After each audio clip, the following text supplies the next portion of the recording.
Welcome to Fantasy Blitz. No BS, just Blitz. I'm your host, Nick. And I'm Adam. Here we are. We're back. It's week 2 of the preseason, and oh my gosh, people will just not stop being stupid about people's ADP.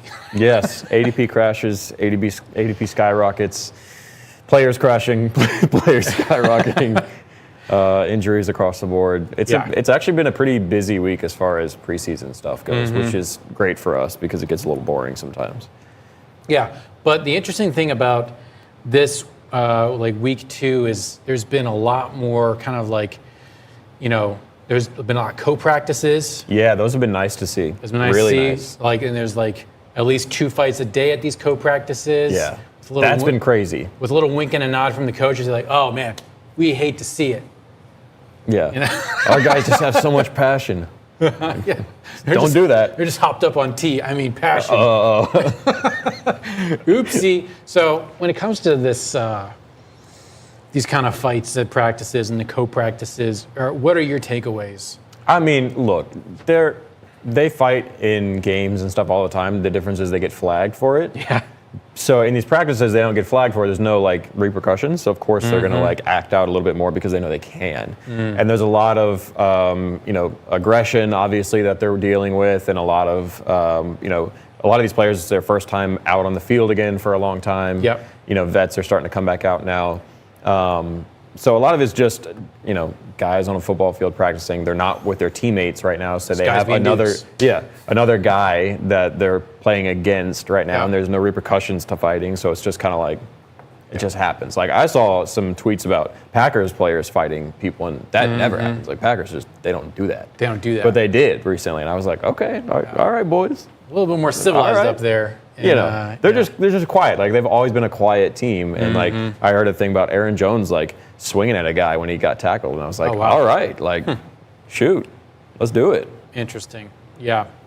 Interesting stuff this week. Let's get into what is popping. It's popping, yo. It's kind of crazy. Let's take the full shot here. Boom, so, look at this stuff. Obviously, starting out, the big 2, Dalvin Cook with the Jets now, which is, we have known that's been coming for 2 weeks now, at least, right? Now it's official. It's been teased for 2 weeks. Now it's official. We've seen the pictures of him in his little jersey, his little Jets jersey. Sorry, Breece Hall, whatever. Sorry, Dalvin owners. Sucks for both of you. Yeah. But that team's stacked. They're so stacked. So, what does that do for Breece Hall? Does it bring him down? Yeah. He's still super talented. He was hurt for most of the year last year and has been hurt coming up into now. I actually saw footage of him practicing for the first time today, and he looked really good. Yeah. But it's Dalvin Cook on the other side. It's Dalvin Cook. So it's a hell of a handcuff. You're not. Yeah, exactly. You're not going to handcuff that. It's going to be 50-50, or I think Dalvin Cook takes a little bit more than Breece Hall, just because Breece Hall is younger and doesn't have as much experience. They lean into Dalvin Cook a little bit more and let him do his thing. Yep. So, Breece Hall was going late second, early third, mid third sometimes. I would never take him there now. No. I'm not a shot. No. And I'm not going to take Dalvin Cook either because who knows what's going to happen. No, that's the thing with Dalvin Cook. And I think Breece Hall obviously is still going to be the number 1 running back at the Jets. But Dalvin Cook, the age is against him. And once running backs get over the age of 25, they have a really big fall. I'm actually going to be doing a video about wide receiver, running back, and tight end fall off with age. Yeah. He's 28. He's not there yet. He's not an old running back yet, but he's close. So, and to be fair though, the injury difference here is Dalvin Cook does get hurt a lot. Yeah. Also, Breece Hall, he got messed up. He got messed up. So neither of those guys are exactly the pinnacle of safe plays as far as injuries are concerned. I don't think you should be draft regarding injury at all anyways. I think if you got a guy who's a stud, unless he's hurt, just take him. Christian McCaffrey, Cooper Kupp, okay, if they hurt, they're going to suck, but you're still going to take them. Just do it. Yep. So I don't really like to have that play too much into it. They both look good right now. I would avoid it. Interesting. I don't like it. Interesting. All right, what is next? We've got Zeke. Yeah, the next big running back signing, which we all kind of knew a little bit. Also, I feel like if you were to ask me or any expert, I'm not an expert, but any person who's into fantasy football a couple of weeks ago where they thought Zeke was going to sign, it was going to be Patriots, I think some people were saying Ravens or something, and then the Jets were also an option. Obviously, it's not a thing anymore. Colts was in that conversation. Colts was in the conversation for a little bit, and now he's officially signed with the Patriots. So, sorry, Ramondre owners. I think he's the next coming of Damian Harris. And if you own Ramondre Stevenson in the last 2 years, you know he's a stud when they're not within the goal line. Yep. Like if they're within 10 yards of the goal line, take him out. Sorry, it's Damian Harris. Now it's Ezekiel Elliott. He's going to take all those goal line pushes. That's what I can see happening. That's just the way the Patriots have rolled for the past, 10 years now. They just hate having one good running back. They love to have a guy that is the ground and pound, and they love to have the guy that's the shifty ball catching one. And then now they have it. Yep. So I still like Ramondre a lot. I still think he's going to be more than valuable. Zeke, if you want to take him in, late rounds, I'm talking like 8, 9, 10. Yep. If he's there, why not? Fill him in on a bye week. Sure. Maybe he gets a touchdown and a half or something. 10th round Zeke is good. Yeah. Once again, Patriots running backs. Am I right? Like you can't, even when you thought. I thought this year was the year. Yeah, we're like, hey, maybe this could be it. This could be Ramondre, Bell, Cow, Patriots. Holy crap. Bill Belichick's like, nah, I got you. Not going to happen. I got you. Lastly, we can't go to the other shot because it can't. Oh no, an air compressor, a wild air compressor. That's scary. This is live video. All right, you talk about Brock Purdy. I'm going to go turn this damn air compressor. Should I talk about it? But who knows? I can't see him being that bad. I think they're going to still roll with him and let him do his thing. He's probably just rusty from injury concerns and whatnot. I don't know. I think he'll be all right, but it is a little concerning. 10 picks is a lot of picks. Wow, that was terrible. Yeah. I want to apologize to everyone for that. I did not know an air compressor here in the building was still plugged. Yeah. No one's even working. No, it's just like the office is closed. There should not be an air compressor, and I think my mic picked up most of that. So, yeah. If you can hear me, great. If not, whatever. Yeah, it's just Brock Purdy news. Yeah, 49ers. Once again, the only thing good about them is going to be their defense. Probably Debo. I like Debo this year. Yeah. Who knows? Yikes. Anyways, let's move on. Yeah, please. Next. God, save this show. Rising and falling. This is a busy one this week. Yes. Here we go. All right, let's go, baby. Let's go. Here we go. All right. You take Zach Charbonnet. You've been talking about him all the whole time. Okay. So recently it's been kind of, news that Charbonnet's been hurt and Ken Walker's been hurt and whatever. And then all of a sudden Charbonnet, this is such a Pete Carroll story. All of a sudden Charbonnet comes out and he's trucking dudes in a preseason game. I'm like, I thought his shoulder was messed up. Like, what are we doing? So obviously people had the same reaction. His ADP is going up a little bit. Not crazy. Neither of them are going up crazy with any of this stuff. I don't actually think any of these, for the most part, are crazy rises and falls, besides maybe Ramondre and Khalil Herbert went up a lot. I think Zach was actually, he went up 7 positions. Seven picks. That's a lot. I don't know. Kamara bumped. We'll talk about him later. That's different. Yeah. But interesting. Pete Carroll story. He lies about running backs or just doesn't know about running backs. He's a shifty old man. It just happens with him. He's a shifty old man. Anyways, Zach Charbonnet up. I think 7 points ADP, he shot up. That's pretty good. Yeah. I don't really know if I like that, but that's pretty good. Yeah. Bears players, DJ Moore, Khalil Herbert. Yeah. This kind of speaks for itself. Apparently they've been looking good in camp. In the preseason game. Yeah, in the preseason game. Khalil Herbert had that really long run, which was awesome. I think I got him in fantasy. I'm, great.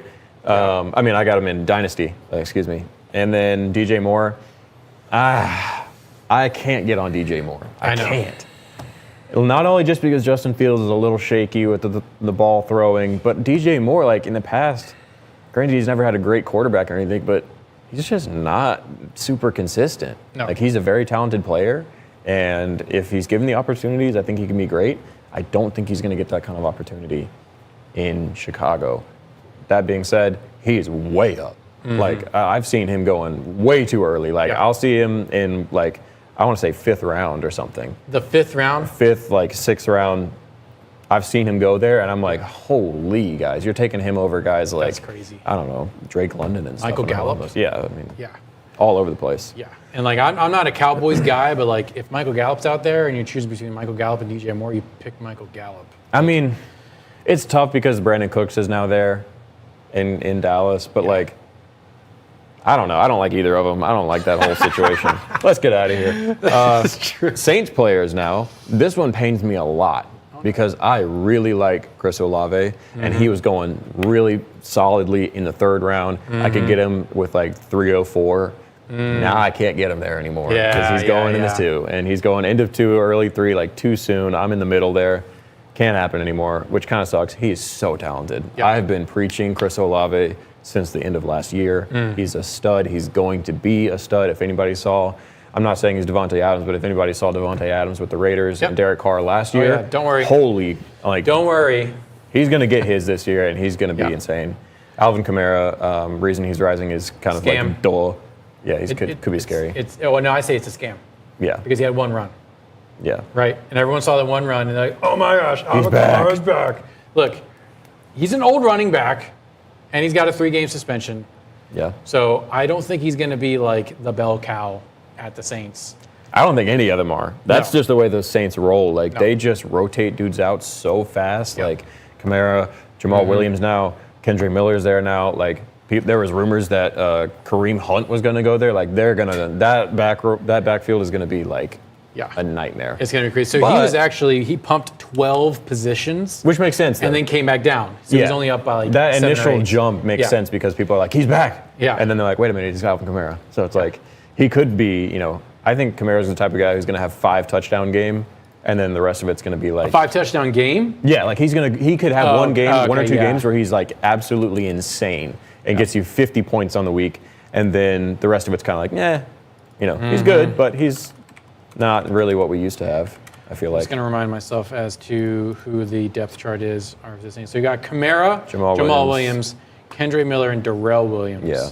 So really just Jamal Williams, Kendrick. You're going to see a little bit of Kendrick Miller in the passing game. Jamal Williams will take those goal line things. Same thing as really, this is a similar situation to Detroit last year with Swift and Jamal Williams, because Swift was sort of the pass catching dude who was shifty, and obviously he got hurt, but Jamal Williams was the guy that robbed all the goal line touches. I think that happens a lot with the Saints this year. Yeah. So again, that's one of those teams that when you're drafting your fantasy team, you may be getting like the RB1 on the Saints, but they're not a bell cow running back. No. So, if you can get Kamara as like your second or third bench option, like is he like the second or third deep guy for your running backs on the bench? That'd be awesome. That's good. Great. Good pick. Great. Good pick. Anyways, cool. Talk about some of these tanks. Okay. So let me start out with Breece Hall. He's going down because Zeke is there now. Cook. Dalvin. Because Dalvin Cook is there. So again, we went from Breece Hall is going to be the bell cow to now Breece Hall is going to be splitting the load at the Jets. It's just that's the way it's going to be because Dalvin Cook is and he's good. Dalvin Cook's a good pass catcher too. Yeah, he is. So he is. He's got good hands. He's a good blocker. I think Dalvin Cook's going to be like the goal line vulture, and Breece Hall is probably going to get those midfield touches, right? Yeah, it could be. So he may have a breakout touchdown. He runs for 30 yards, gets a touchdown, but he's not going to be the bell cow. He's not going to be there every single down, especially when they get into the red zone. So he's falling precipitously. I think it's like 6 or 7. Rightfully so. It's Dalvin Cook. I mean, same thing with Ramondre Stevenson. Yep. You get guys who are really talented added to your team in your position, you're going to drop. Yep. So that's why Ramondre is dropped. That's why Breece Hall is dropped. That's why Samaje is dropping, is because now the news is that Javonte Williams is he's okay, and he's going to play most of the year. Like, he probably might not even miss any time. So if he plays, then he's the starter. Samaje Perrine's not that guy. No. I mean, he's okay, and he's a good fill-in, but he hasn't really been a stellar running back either. No, I mean, he's a backup. He's a backup running back. He's a great backup running back. I really hope Javonte comes back because I love watching him play, even though it wasn't very long. Incredible beard on Perrine. Oh yeah, amazing. He's got to be best in the league. Yeah, I mean, Fitzpatrick isn't playing anymore, so I guess this is the best beard in the league. Samaje Perrine, best in your best beard leagues. That's going to be your number one pick. Second year though, which is you see a lot of once this is the second year. He had oh wait, no, not a second year. Yeah, no, he's been around for a little bit. Okay. Yeah, see, this is when I go to the wrong website. He did just get traded, so this is his first year in Denver. Oh, he was on Broncos. Yeah. Stats. Yeah, because he was in Cincinnati. Okay. Yeah, so his maximum amount of rushing yards was his rookie year, 2017, 603. Yeah. The maximum amount of touchdowns he's ever scored is 3. So that's your Samaje Perrine. Do not draft. No. Do not. Unless, hey, another thing like with the Alvin Kamara thing, if you can get him as your 5th guy on the bench, no, whatever. You know? Yeah. Maybe Javonte Williams get hurt again, and now you have a starting running back. This is the guy that the Broncos have because P. Ryan is a really, really good blocker. Yes. Right? Yes. So, like, that's his job. He's the blocking running back. He's not the running back. Yeah. Okay? So that's P. Ryan. Put that in your head. Don't be some sucker drafting P. Ryan in, like, the 7th round. Okay? Yeah. Not good. Last couple of guys, Darnell Mooney, obviously he's going to drop because DJ Moore is going up. So that's going to be a little trade-off. People are realizing Darnell Mooney's not that guy anymore, which makes me sad because he's really talented, and I wanted him to be really good. He's just... It's just not looking that way. He's just looking to be the number 2. So he's going to drop a little bit. That's sort of solidified itself in the past week. And then Pacheco, I don't know how I feel about that. There's been some, I can't see him falling or rising too much anywhere just because he's just the standard running back. I mean, he's not going to get you 150 yards and 2 touchdowns, but he might get you 60 and a touchdown because he's a Chiefs running back. They're going to throw first. He's talented enough. I'm fine with him being, my 3rd running back on my team. Yep. Maybe my 2nd if he really steps things up, but he's going to drop a little bit, I think, just because there's been some talk about McKinnon being more involved, and some people are saying that Clyde Edwards-Helaire is going to be coming back and getting more touches. Because he caught a pass, right? Yeah, it's like... in the preseason game. Please don't come back, Edwards-Helaire. Please just leave. No, you were confusing things in the first place. Yeah, Pacheco, 2nd year out of Rutgers, has been with the Chiefs his 1st year. 830 yards his rookie season, not bad. I mean... Averaged 4.9 yards per carry. That's pretty good. But again, he's got their other talented running backs there. Yeah. He didn't get a lot of targets. So, I mean, he got 14 targets. So if you're in a PPR league, don't. That being said, though, he also really didn't play for the first 5 games. If you look at I forget what the numbers are exactly, but he was like a second half of the year running back. Log. And he put up 800 yards, which, I mean, if you look, carries, 8 carries, 9 carries. So he played the middle. Yeah, so he played the beginning and then didn't play the second half. Basically. No, it's backwards. This is the end. Oh, this is the end. Yeah, so he didn't play for those first a bunch of games. Yeah, so basically the first 7 weeks he didn't play. Yeah. He played the opener, got 12 touches, 12 carries, but after that, then he started going up, and his average, once he actually started playing, his average was well over 5. Yeah, because he's talented, he's explosive, he's really fast, he plays hard, he trucks guys, he's a good player. Yep. He's fun to watch. I wish they would just say he's our number 1 guy, we're not going to be playing with anybody else, because I think he could be that guy. But it's just a little weird. I mean, it's Patrick Mahomes-led offense, so he's obviously going to be throwing more. So he's not going to get, 15, 20 carries very often. But he's talented. He is. Not very big, though. 5'10", 216. And if you see him run, he runs like a little guy, too. I don't know what it is, but you watch him, you're like, that little guy can run. What was that guy? What was that running back for the Chargers, the white dude who broke his arm and then quit? He was also very small. I don't remember. Small running backs are fun, and I know there was one on the Seahawks, and Pete Carroll would actually hide the running back behind the O-line. Yeah, I remember. And he would just shoot out from. I hope the Cowboys do that with Deuce Vaughn this year. That's a little guy, and he looks fast. Yeah, man. I want to see him play. Yeah. Anyways, let's get to this last bit here. All right. Injury time. Woo-hoo! I'll start it with the big one. Jameson Williams, we touched on this last week a little bit, talking about how he can't stay on the field and how he's suspended and stuff. He has a hamstring injury. Status is come on. We needed him to prove himself this year.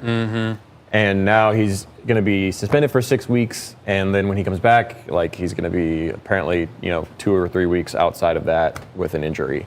So, moving on. Treylon Burks, this one kind of hurts too because I really liked Burks' potential. And then he has an LCL sprain, I think it was. I think he sprained it, and he's probably... What team is he on? Titans. Titans. Okay.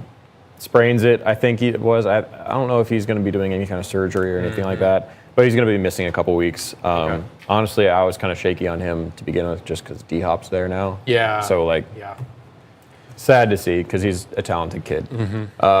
Justin Ross, this one was a little interesting because he apparently got hurt and was carted off the field. And then he tweeted out later that day, he was like, I'm fine. And then the next day he comes back and he's playing again, but now people are like, no, he's still injured. It's been kind of a weird toss-up. ultimately it's Justin Ross, so you're not really investing anything if you're drafting him. You're getting him in the last pick of the draft, and whatever, you're hoping he gets a couple touchdowns. But it is interesting to see because it's been really confusing. And then finally, Kendre Miller, knee sprain, probably going to miss a week or two. This hurts just because he's a rookie and rookies really shouldn't miss these preseason opportunities. Yeah, and now he's going to miss the last two, which means his looks are going to be really limited because they don't know how he plays because he hasn't been getting snaps. Just not a very happy sight for him. Maybe he can recover really quickly and be fine, but we'll see. Yep. One late addition to the injury list that you don't draft these guys, but Terron Armstead, left tackle for the Dolphins, got carted off the field with a arm injury, some type of upper arm injury. Yeah. So, favoring his right leg. So that's going to be tough because, and here's why that matters. Your left tackle is the most critical position for right-handed quarterbacks. So Tua, because when you get the ball, you're turning, you're going to throw with your right hand. So your back. Wait, isn't Tua a lefty though? Is Tua a lefty? Let's figure Why this do I out. feel like Tua's a lefty? Either way. Usually left tackles are incredibly Yeah, important. oh yeah, either way. Yeah. I mean, the Dolphins' O-line was already kind of like, we don't really know how it's going to look. Tua's going to get destroyed. And now this guy's gone, their prime piece of that offensive line. Oh, man. Because they're defending from those DBs that are just coming around the corner, all right? That's like Aaron Donald's soup, or that's like the soup of the day for Aaron Donald, is he comes in, he's running at a 45-degree angle and swinging his arms like the Tasmanian devil, and it's the left tackle's job or the right tackle's job. Yeah, these guys are stopping the Joey Bosa's, the TJ Watts, those guys. Yep. So we need him to be really good. So watch these sorts of things. Watch these injuries when you're going to draft your quarterback, because if the left tackle or the right, because either one. If your tackles are going down on the Chiefs, Mahomes is now in a different position now. Yeah. So, he's going to be scrambling a lot more. He may be doing some more dump-off passes and less of the moon balls if he's trying to get away from Joey Bosa's or whatever, because the left tackle is just some guy that they got, who's just balling on the practice squad. So keep that in mind. Yeah, they're going to be when interesting. you're doing your drafts. I don't think that affects too much right now. I mean, if you're planning on taking Tua, you're already taking a little bit of a risk just because of his concussion concern and injury stuff. That's really sketch. I know I was saying earlier, don't worry about injuries unless it's concussions, because concussions come back and they're super dangerous. And I actually was in a tweet exchange with somebody earlier. They were talking about Tua, and I was like, I'm surprised if Tua makes it out this year alive, just because it's so dangerous. He was twice, really back-to-back. Oh, yeah. Out. I mean, done. Absolutely. Yeah. Scary. Yeah, So, I remember that. That was the replay. His guys picking him up, and he's like, he was like, coach, oh my God. It was super sad. Yeah. And now his left tackle's gone for a little bit, however long, or injured, and so that's weird. And now he's just under more pressure. It doesn't look great for him. Yeah. And even if their left tackle replacement is great, there's still that mental mind game. Yeah. So, it's one thing to be throwing a ball with the guy that you know is behind you, covering your six. But if you don't trust him fully, then you're going to be making hurried passes, bad decisions, interceptions, blah, blah, blah. So keep that in mind when you're looking at just any quarterback, okay? The great thing about football is every position is important, okay? It's not like the NBA, which is trash, okay? This is football. Every position is important. So keep that in mind when you are making your decisions in a fantasy draft.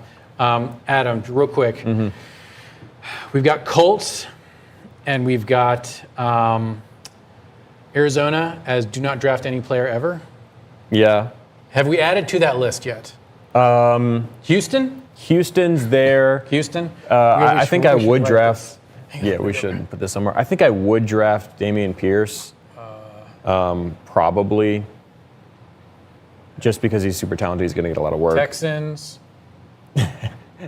Colts. This is excellent quality video here. Yeah, folks. Texans, Colts. Trying to think if there's any other really bad situations. Cardinals. Cardinals, I see James Conner a lot. It's I don't really want to take James Conner. I don't really want to take Michael Pittman on the Colts. Dameon Pierce is okay. I would be okay with that. Titans are a little scary because D-Hop's kind of old. I might take him. Derrick Henry's kind of old. I might take him. Mm-hmm. That could be really bad. Looking at, let's see, Buccaneers now are kind of weird. Like, yeah, you can take Chris Godwin or Mike Evans. But, like, how happy are you really with those guys? There's a couple of those teams that are like, Same thing with the Packers, honestly, as much as it hurts me to say. Like, what? If you're taking a Packer, you're taking Aaron Jones or you're taking Christian Watson. And, how happy really are you going to be with those guys if they're your starters? They could be crazy and they could be great, but it's the Packers and they have a weird situation. Sorry, Packers. Yeah. Sorry, Adam. Yeah, it's okay. Adam, diehard Packers fan. I, a diehard Raiders fan. It's going to be a tough year for both of us, especially for the Raiders because we have the second hardest strength of schedule behind the Patriots. I think that's all for Fantasy Blitz. This was an okay show considering the air compressor went off. I'm going to go ahead and cut that out later on, but we'll see. Damn.